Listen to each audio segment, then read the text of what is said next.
you find yourself lost in Irvingland.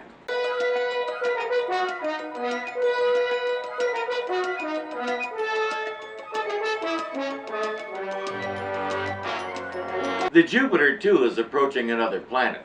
This one appears to have some kind of field around it, but they're not sure what it is. Keep heading in and stand by with the space pod. I strongly advise you to reconsider, Professor. Anyone with even the faintest understanding of galactic phenomena can see that this planet is girdled by some sinister and unquestionably fatal contamination. We don't seem to have any choice, Doctor. If our propulsion unit isn't fixed, we won't be able to maintain our support systems. Either way, we could die. In other words, they're having engine trouble. Again. Or still, I'm not sure which. When's the last time they changed the plugs in that thing? Whatever that field is around the planet, it's not much of a whoop-de-doo because John and the robot are able to take the space pod through it with no more issues than a few bumps, squeaks, and squawks. Somebody needs to upgrade their equipment. Can you tell me what kind of force field that was we just came through? It pains me to think about it. However, my detectors analyze an ultra-powerful, artificially induced protective barrier energized by solar deflection. Sounds like some kind of intergalactic barbed wire fence to keep us out. A fence works two ways, Professor. To keep something out or keep something in. This particular fence doesn't appear to do either one since you guys are on the other side of it. They land the pod and start looking for a suitable place to set the ship down. Danger! Danger!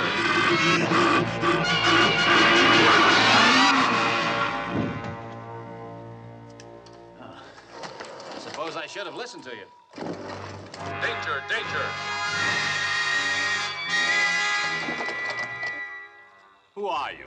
John explains, but this guy doesn't seem to care. He says, "You're trespassing on a private killing preserve." I am Megazor, future ruler of Zann. I am here to undergo special tests to determine my suitability as ruler of our civilization. You may rest assured we won't interfere. You already have. That was to be my victim. He expected them to do what?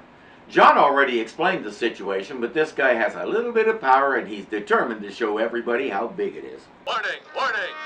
Warning! Warning! The robot's defensive mechanism has been neutralized by a disruptotone. Both of you come with me. He's got cages with all kinds of critters, most of which we've seen before in one form or another. Megazor isn't interested in any of them. Time is running short. Yes. Yes, I will get on with it. Hurry them along! We won't find out why there's such a big rush, but the computer says there is, so there is. An important test has been disrupted by you Earthlings. Registering point count for kills to date. I could have gained another 50 points by the killing of that Galadian, if you hadn't killed him first. I'm sorry if we interrupted your sport, but we were attacked. The computer makes no allowance for excuses. And it's obvious the computer is the one who's really in charge. You can call yourself a future ruler, but it looks to me like you're a little more than a figurehead. John is worth 1 point, though if Megazord kills him in an elegant manner, he can get a whole 10 bonus points. He needs 150 points to put him over the finish line. He won't get there very quick going 11 points at a time. Still, his rules say that since John interfered, he can use John as the new prey. He'll put him in a cage for now. The robot can wander around since all his defense mechanisms have been disabled. On the Jupiter 2, they've waited long enough with no communication. Don says, "We'll land this ship and look for them." Smith says, "No, we need to keep going." We must learn to face life's vicissitudes bravely. Alas, there is no choice but to orbit away and continue our search for Earth. Once safely returned home, we can erect a suitable memorial to the brave ones we left behind. I think that may be the cruelest thing he's said yet. And I also think if Maureen had had any kind of weapon in her hand, he wouldn't be standing right now. Smith says, "Put it to a vote." It's 6-1 in favor. But like someone else we know, Smith doesn't know how to lose graciously. You've all taken leave of your senses, what little you may have once had. I can see that intelligent and unbiased reasoning is not sufficient to sway you. Therefore... And just like that other person, he's perfectly willing to burn it all down until there's nothing left to win, just so he doesn't have to admit he lost. Thanks to him, they'll crash on the planet instead of landing on it. Once they're down, Don sets the girls to work putting up the force field while he works on the ship. Will and Smith will scan the area looking for Professor Robinson and the robot. I'm going to set this on long visual scanning range, so you have to keep visual watch for any kind of dangerous life nearby. Come on. Oh. Dangerous life here.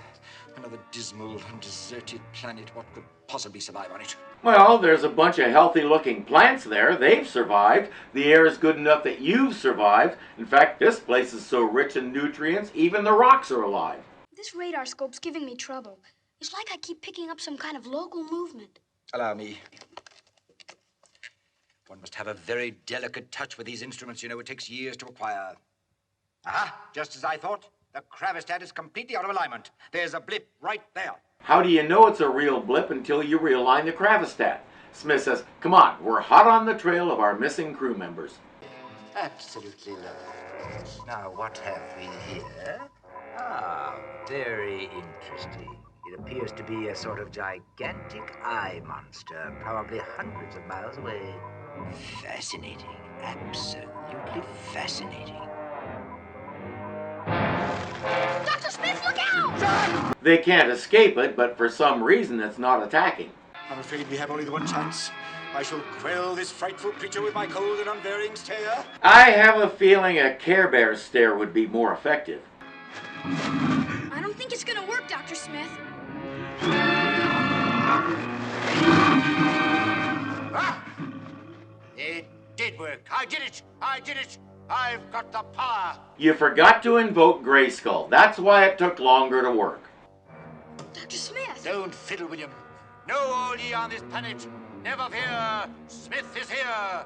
Look upon me and tremble. Ozymandias called. He's suing for copyright infringement. Unarmed and single-handed, I have William. What do you want? Look! Go!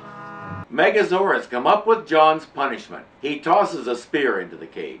Since you dispute our estimate of your value, you shall have the opportunity to prove how intelligent and inventive Earthlings can be under stress. I didn't show it, but John didn't dispute anything. The robot did that, and John ignored him. I guess Megazord figures since his computer is the master, the robot must also be John's master. John is going to have to fight an invisible enemy that has venomous claws, with a weapon that he's only marginally familiar with, if at all. This guy's concept of sportsmanship isn't all that sporting. The robot is trying to tell John where this thing is, but it's too fast and he can't keep up. John says, you have some tapes inside you. Short-circuit their machinery and burn them. I'm working fast. Warning! Sensors damaged by burnout. Can no longer detect alien position. That's what I'm counting on the smoke to do. The smoke screen works and he slays the beast.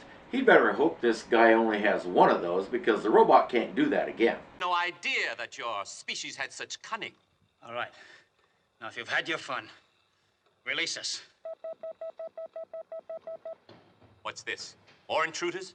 Dad! Will, what are you doing here? We had to crash land. Dr. Smith misfired the retro rockets. A familiar behavior pattern is detected. So now he has 3 Earth captives, 4 counting the robot. And John's little bit of skill there raised his point value to 150. Exactly how many Megazord needs. Imagine that. The time limit will be exactly 60 Earth minutes. The hunted will be given a choice of weapons and a 5-minute head start. It is to be solely a contest of skill and cunning. Any deviation of these killing procedures by either the hunted or the hunter will result in severe disciplinary penalty. John is allowed to choose 1 weapon, but he'll need most of them explained to him. Perhaps a repeller shield. How does it work?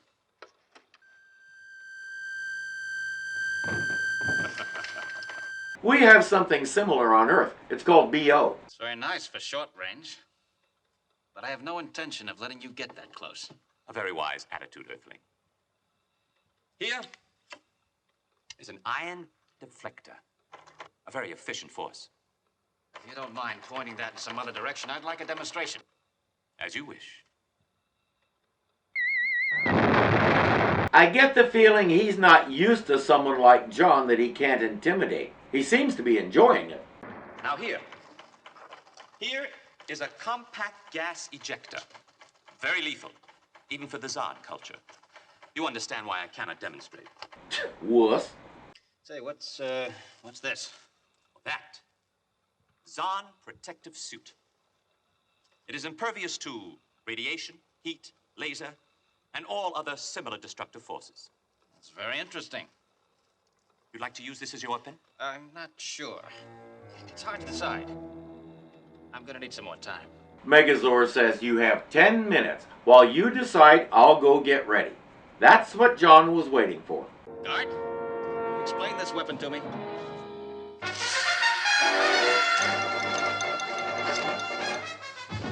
All right, stand clear of the bars.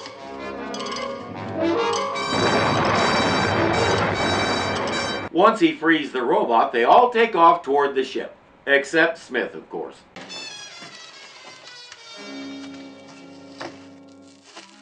How exquisite. What fabric, what workmanship. If only I could wear this protector suit, I wouldn't have to spend every waking hour in tormented fear of my life. I could face danger with serene impunity.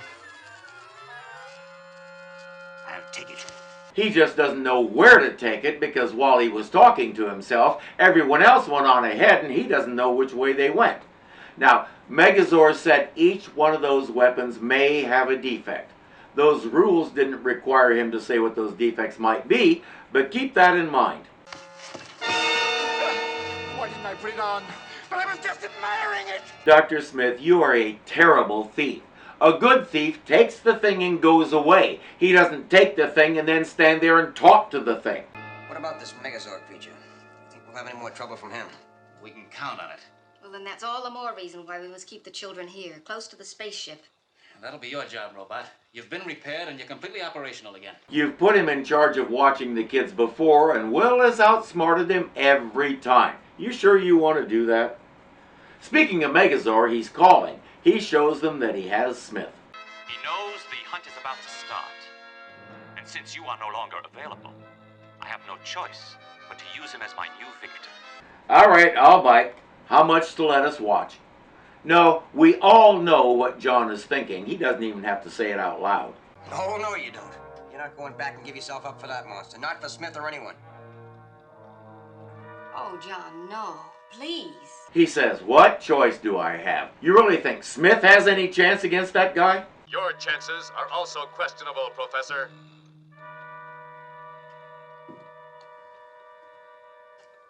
I'm not so sure. He has something in mind, which is good for Smith, but leaves the rest of us screaming, what are you doing? The protector suit is not for you, Earthling. It is for your leader. But he's not coming back. Nobody's coming back. It's hopeless. Your leader possesses the instinct for loyalty, another useless Earthling defect. Let's consider that for a moment. He'll tell us that all human emotions are defects and his people have bred them out. But that means that as ruler, there's no way he can count on his subjects. If everybody on his world is as pragmatic as he is, a bunch of them could get together and depose him anytime they wanted because loyalty is a defect. If enough people decide his rule is a defect, well, guess who becomes the subject of the next hunt? Talk about a short-sighted policy. I believe Megazord's expecting me. Welcome, Earthling. We have been waiting for you. I've come to make a trade. Use me for the hunt. Release Dr. Smith. It was always my intention to use you. Well, that isn't the message you conveyed on your image projector. A necessary illusion to lure you back. In other words, he lied. So you can't believe what he tells you about the hunt or his rules or anything else. He'll say anything to get what he wants out of you, and especially to get that throne he's trying to win. You guys are all expendable, and since you're a lower form of life, he doesn't even have to be straight with you. I really want to see John take this guy down. Even so, he says Smith will stay in his cage until we're done. He never actually agrees to release him, something I'm surprised John didn't mention. Dad, wait! Will! Release the Earthling child. Dad! You were supposed to stay with the ship. The robot had strict orders about that. It's not his fault, Dad. I sneaked out. I believe I told you that was going to happen. It happens every time you put the robot in charge, so I don't know why you expected different results this time. Release the boy. He meant no harm. More earthly defects of love and concern. If those are defects, I'm proud of them. The earthling child shall be retained to ensure your full cooperation. There will be no interference. Will wasn't trying to interfere. He just wanted to be with his dad through all this. But of course, these guys see bugaboos behind every rock because that's what they do. People who have no morals assume everyone else is exactly as corrupt and evil as they are, so they live in constant fear that someone else is going to do to them what they would do to someone else given the opportunity. If you want to see a few examples of this phenomenon, go anywhere on the internet. It's time for a little Will Robinson magic. I want to go with him. You cannot go. I can't move my feet. Why don't you pick on somebody your own size? Your speech pattern is strange. Another earthling defect. You think we all have defects just because we care about what happens to each other. That is essentially correct. I already pointed out how a lack of loyalty is a defect in your own people's psyche, and Will has more after Megazor unsticks his feet. Where did you send my father? He is being prepared for the hunt. Why do you care so? There's nothing wrong with caring. Haven't you ever been close to someone? What about your parents? You must have felt something for them. I was created by a synthesis incubator, Mark III, advanced model. I'll bet it's obsolete now, and when you tell other people on your world what model you came from, they laugh and call you archaic. That's too bad. At least I know what it's like to know that someone worries about what happens to me. You don't. I have seen your earthly love and affection. It is useless instincts for survival. How would you know? You've never even tried them. I am the future ruler of Zann. I know everything that is important to be known. Except how to make sure your people stay behind you and don't do a French Revolution on you. He says, all emotion has been bred out of us. We're very careful about that. Well, then I'm sorry for you. Defective attitudes shall only be extended to other earthlings. Why? I was just offering you a little sympathy. The offer is refused! Refused! I am Megazor, future ruler of all Zann. Do not offer me sympathy. It is an earthling defect. Refuse, you understand? Refused! Is it common for your rulers to throw toddler-level hissy fits? Dude, either you're trying to say anger isn't an emotion, which it is, or you're just as defective as the Robinsons are. I'm sorry, Megazor. I take it back. Every word. You're absolutely right. You're very young. Perhaps we can teach you to see the advantages of our point of view. In other words, he has no intention of ever releasing Will. He'll keep him as a pet or something, even though he told John otherwise. A ruler who consistently lies is a bad ruler and should not be allowed to ascend to any level of authority. It's that simple. I don't care what other qualities they might have. If you cannot trust their word, you cannot trust them. Truth matters, especially in leadership. Humans would do well to rediscover that. John is in the protective suit. I guess Smith decided that for him. He has 5 minutes to run before Megazor comes after him. We'll have to catch him first.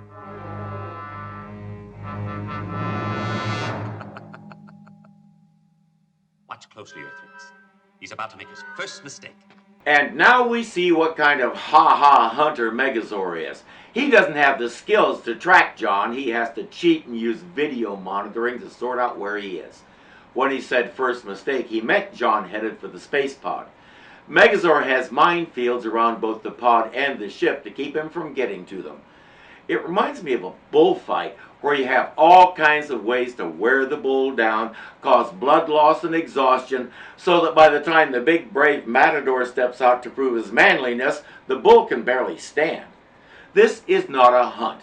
This is being cruel, and it proves what an actual coward Megazor is. Using his minds and such, he forces John into a small cave. Good heavens. What is that ghoulish device? A Zann destructor blade. Excellent for killing when the victim's defense are of minimum quality. So you take your prey at its weakest and then use the most destructive thing you can find to terrify it before you kill it. I cannot tell you how difficult it is to comment on this stuff without resorting to socially unacceptable language. I want to personally throw this guy into a cell for the rest of his life. Or maybe just drop him into Bottomless Canyon. Oh, that's a spot just outside Dogpatch, USA. Look it up. By the way, this piece of sentient garbage is going to make Will go along with him and watch. I really dislike this character, which means our actor did a great job of playing him. His name was Vincent Beck. Like a lot of actors of his time, he started out on stage and only later made the transition to film. And what a transition it was. His very first film appearance was as Voldar, the evil ruler who kidnapped a famous Earthling in one of the greatest bad movies of all time, Santa Claus Conquers the Martians. He played a lot of similar characters, the bad guy or one of his goons, and he was as comfortable in this kind of monster makeup as he was in his own face. Fans of the Time Tunnel might recognize Wogan, the enemy leader in the episode Merlin the Magician. He might have given us a lot more if not for cancer. I haven't been able to find details, but he died less than a month before his 60th birthday. I still firmly believe that disease was invented by Satan himself.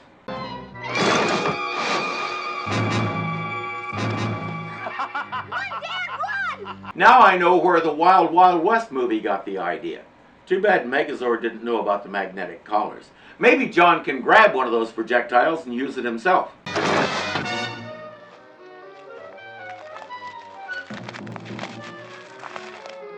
Or not. John has been following a small stream that appears to come from a hot spring.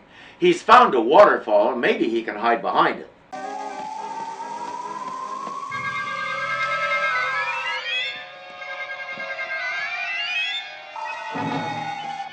Notice, Earthling child. Your leader's protective suit has revealed its defect. It disintegrates in water so the hot spring can burn him. That is not a defect. That is a fail. Soon he'll be powerless and helpless. And that makes you feel like a big tough man, doesn't it? Dude, you're a candy sack. In a stand-up fight with John Robinson, I don't see you lasting one full round. It's only the most insecure guys who have to assert their manhood by stacking the deck like this so they always win. Except that's not winning. That's cowardice. It's becoming more and more clear that you are not qualified to lead a small-town 4th of July parade, much less an entire planet. Just how much cheating is he willing to do?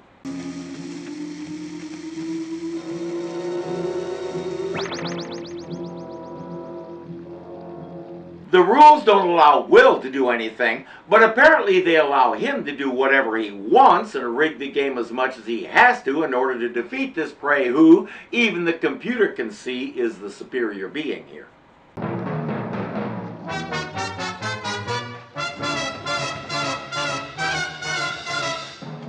Too bad even superior beings have been known to not look where they're going on occasion. The Earthling has finally trapped himself. There is no escape.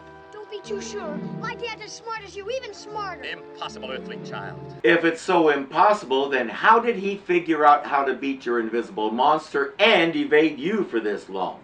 Will begs for another round because this isn't fair. No, duh, it isn't fair. In a fair fight, Megazord would turn to a puddle of jelly and run away screaming like Dr. Smith. Mercy is a defect. The rules prohibit it. Who would know you broke the rules? The computer would know. What kind of a man are you to let a machine tell you what to do? And now we're going to see that in addition to anger, he has another defective human emotion, ego. I am Megazor, future ruler of Zann. I have no earthly defects. Defect. Ah! No! Do not troll! I think the computer has figured out about those defects too. Suddenly Megazord becomes like a robot moving slowly and mechanically and speaking in a flat monotone. Will's feet are still stuck to the ground and for some reason he doesn't think to take his shoes off, so all he can do is stand there and watch while Megazord moseys over to where John is.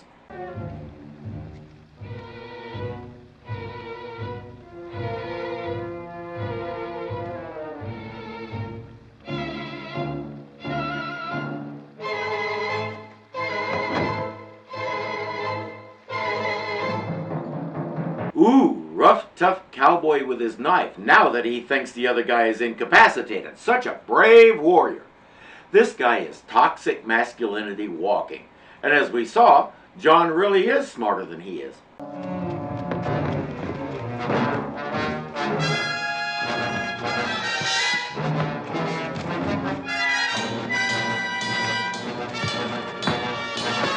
Now it's a fair fight, and as I predicted, Megazord will go down in the first round.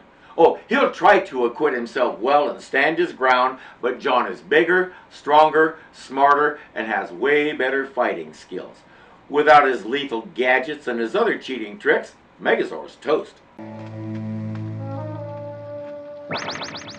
No defect. No defect. No defect. It was unnecessary for you to destroy Megazor, Earthling. He has failed the test. He will be disposed of. John didn't destroy him. At least if he did, it wasn't deliberate. The computer says, you now have 100 points. Want to try for 500 and a crack at the throne? I think that computer has some defects too, because it was not paying attention to who John is and what he's all about. No thanks. I don't think I'd make a very good ruler for your civilization. I've got too many Earthling defects. Well, now that that's over, let's fix the ship and get out of this insane place. It was so nice to have an episode about someone besides Dr. Smith. Guy Williams was a terrific actor in his own right, and he owned this role, at least when he got a chance to do something with it, like this time. We still haven't had anything resembling a Judy episode or a Penny episode since the first season, but hope springs eternal. And Dr. Smith spent most of this episode locked in a cage. No, I'm not saying that like it's a bad thing. I'll see you next time you find yourself lost in Irvingland. If you enjoyed this episode, click the like button and let us know. Be sure to subscribe and click the bell so you always know what is happening, because something is always happening here at Irving Zoo. We make sure of it. We control his computer. Until next time. People who have no morals assume everyone else is boy, that's a word.